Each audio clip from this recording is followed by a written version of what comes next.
Greetings and welcome to this week's edition of One Big Thing. Kurt Goulding here, and today's One Big Thing is harvest. Yeah, the U.S. corn harvest is plugging along. Actually, it's not plugging along. It's really moving quite quickly. It's been dry. No rain delays, no snow delays. It's being put away quickly, dry. But here's the thing, storage space, both commercial and on the farm, is starting to get really tight. And this is going to bring about forced selling so that the corn can be taken somewhere. So we've got about a third of the harvest to go, and we're going to be concerned about that. And the soybean harvest has got a long ways to go, and it's a big crop, and it's in good shape, and it's going to be coming in rapidly. So there's not a lot of real bullish things going on in here.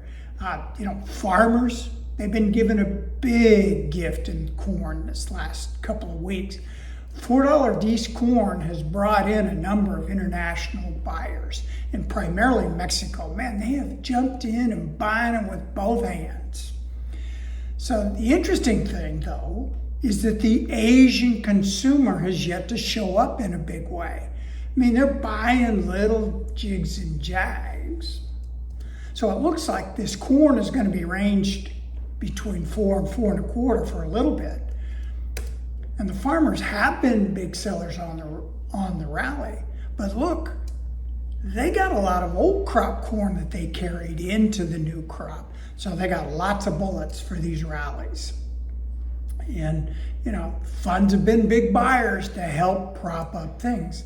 So it'll be interesting, but we'll be range bound here for a bit. When we look at soybeans, we're not seeing the same type of buying on weakness like we've seen in corn. Yeah, the Chinese have been doing some buying nearly every week, but nothing like the Mexicans are doing in corn. Rain is going on in the southern hemisphere, so there's really no reason for beans to go above $10. Brazil is going to have a massive crop.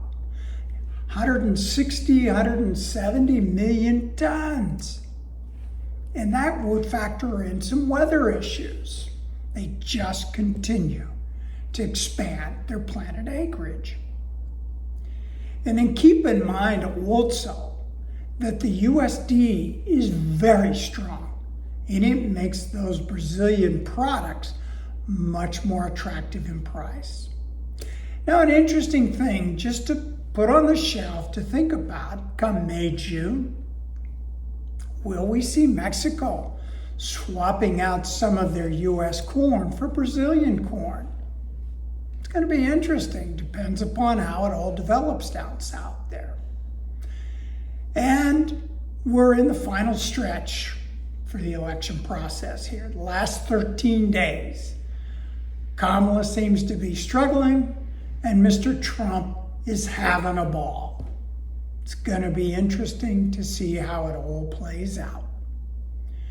So until next time, happy trading.